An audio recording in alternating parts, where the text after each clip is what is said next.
I started getting antsy in the spring of 2021. I suspect that this had something to do with being a little over a year deep into a mini-apocalyptic global pandemic, being trapped in a near-constant state of quarantine with two very young children, and a job that increasingly felt like it would eternally consist of frustratingly yelling, "You're on mute," to someone on the other end of a Zoom call. I wanted to do something new. I missed being an educator, and I missed interacting with students in a meaningful way. I used these feelings as an impetus to launch an idea I'd had rattling around in my head for years. I went ahead and started a YouTube channel. In June of 2021, I started a channel called Video Game Archaeology, a series designed to present archaeological education to public audiences in a way that was free, easy to access, and hopefully well produced. Inspired by the emerging subdiscipline of archaeogaming, Video Game Archaeology is a small but growing community of subscribers and features videos focused on methodological, ethical, and theoretical archaeology intersecting with video games. This attempt at public pedagogy has turned into a lovely, if at times frustrating, hobby. My goal with this channel is to explore new approaches to science and communication, particularly in the realm of public archaeological outreach. I've devised that the first year of this process be a sort of natural experiment. It's an organic experiment anyway. Basically, I just made the channel and I started making videos, taking notes as I learned what to do to make it successful, and more importantly, what not to do. Thankfully, many of the tools I'm using for this project, notably YouTube and Twitter, provide useful and robust data analytics specifically designed to help their content creators, and we must admit, to aid in their monetization of the labor of those content creators. So let's get into it, shall we? I consider this project to be adjacent to a growing subfield of archaeology called archaeogaming, and I owe a great deal of thanks to the scholars working in this realm and to its supportive online community. A leading theorist in archaeogaming is Andrew Reinhardt, who defines the discipline as, quote, "the archaeology both in and of digital games." In archaeogaming, archaeology is not used as an analogy or metaphor for a certain kind of analysis. Instead, we see digital games as archaeological sites, landscapes, and artifacts, and the game spaces held within those media can be understood archaeologically as digital built environments containing their own material culture. He goes on to break archaeogaming down into a few subcategories, namely 1. The study of physical games and their metadata, 2. The study of archaeology and archaeologists as portrayed within video games, 3. The, quote, application of archaeological methods to synthetic space, 4. Analyzing how game design interacts with player experience, and finally 5. Quote, the archaeology of game mechanics and the entanglement of code with players. I would add, as perhaps a corollary to definitions 2 and 3, that archaeogaming often engages with the representations of the archaeological past within games, and whether this can be done ethically, sensitively, and/or accurately. So, is what I'm doing a form of archaeogaming, even within Reinhardt's admittedly generous definition?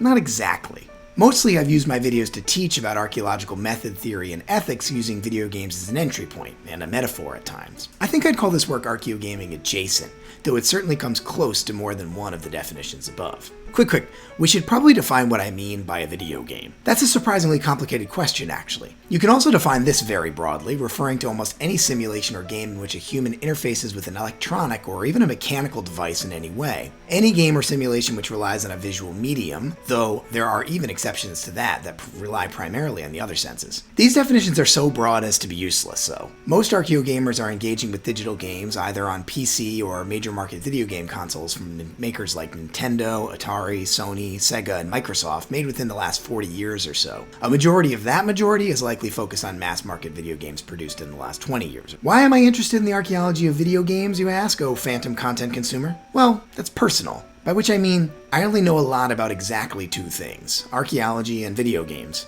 So it seemed a natural combination. Also, video games represent one of the largest media markets in the world. Literally billions of people play video games of some sort. If we're talking about public archaeology education, billions sure is an enticing word. Picking your audience is an important part of any sort of public communication. Doesn't matter who the audience is, you just gotta pick one. I picked video game nerds who also think archaeology is interesting. You can pick whomever you like. It's pretty exciting if you ask me. In my abstract, I called this project one of, quote, radical public pedagogy. What do I mean by that? Well, the term radical has gained a particular sort of definition in recent years. In this case, I mean it in a less particular way. It's radical because it's very outside the mainstream. I think the way I'm teaching about archaeology is quite different from the way most other people are doing it. This uniqueness, it turns out, presents certain pros and cons of which I'll discuss later on.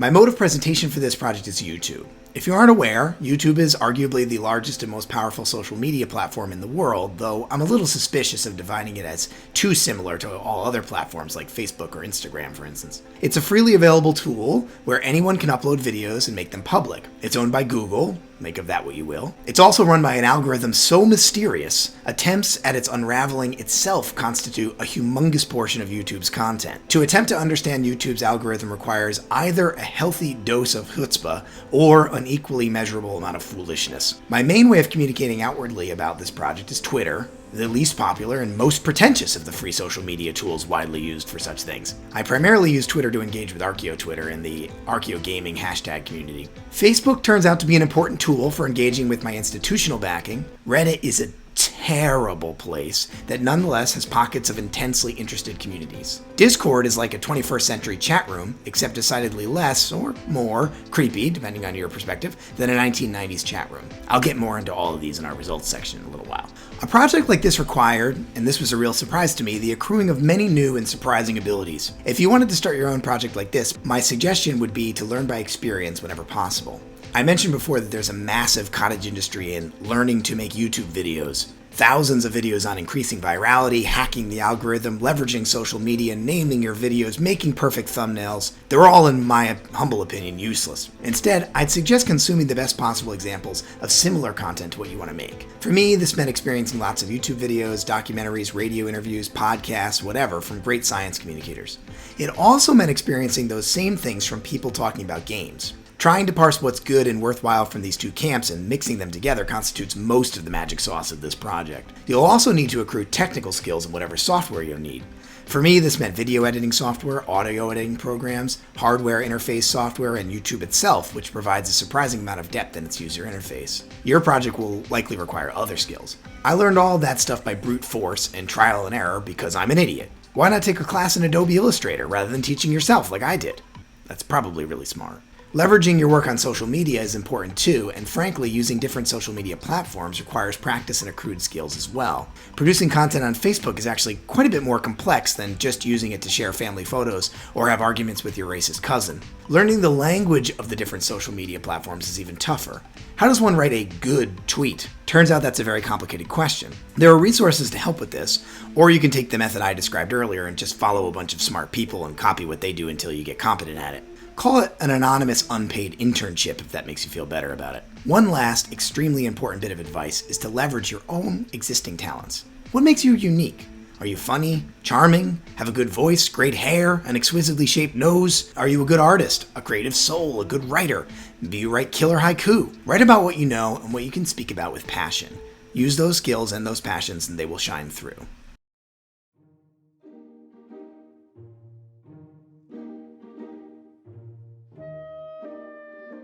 I think it might be useful for me to run through my whole process for you, which may in turn provide useful lessons which may benefit your own endeavors. Step 1 is research. This tends to have a different connotation for this than it would researching for an academic paper. Some SciComm projects really do have a level of academic rigor equivalent to a peer-reviewed journal article. My stuff does not. It's meant for a different audience. I come up with ideas usually while walking down the street or taking a shower or sitting in my car. If I can remember the idea when I get to my destination, I write it down on some random scrap of paper and stick it in my pocket. I then research the idea.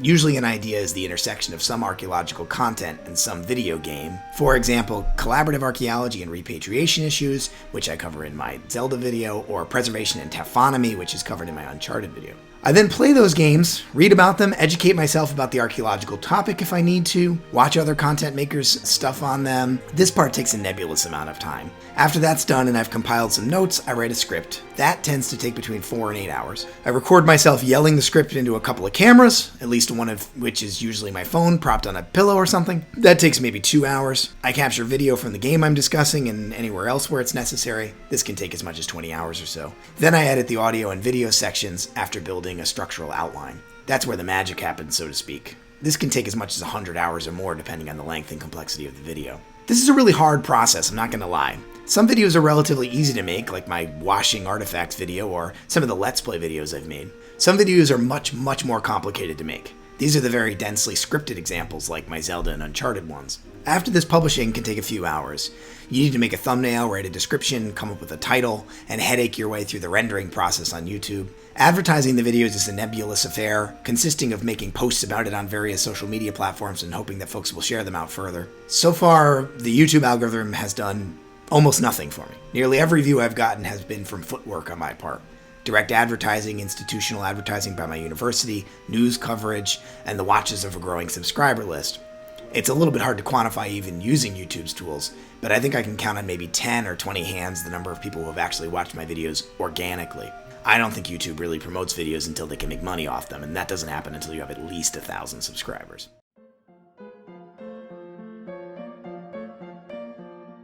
YouTube provides all sorts of interesting data for us to analyze, though. I'd consider this point in the project to be a little too preliminary to really say that much about what the data says here, but here's a few observations I've noticed.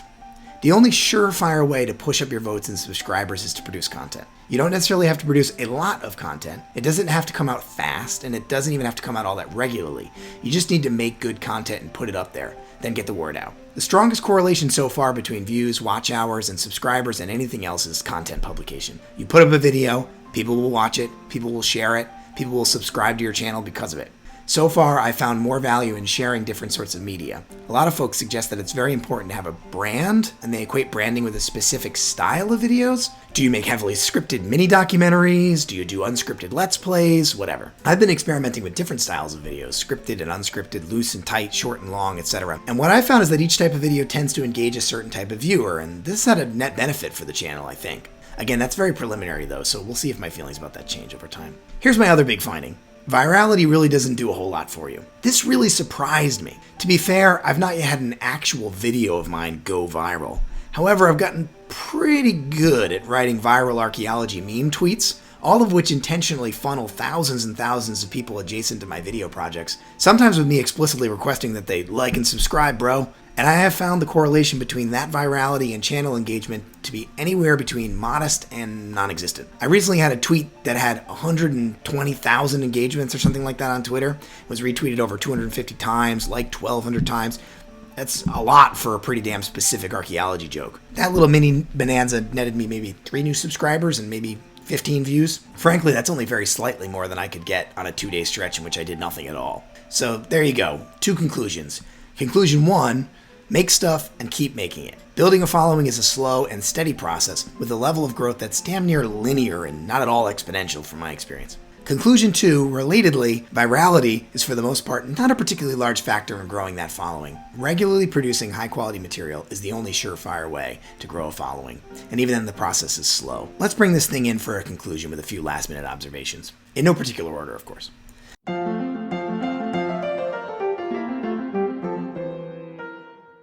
I decided to make these videos because I thought it would be fun, and it mostly is. I selected these 2 groups, archaeology and video games, because they're both things I personally find interesting.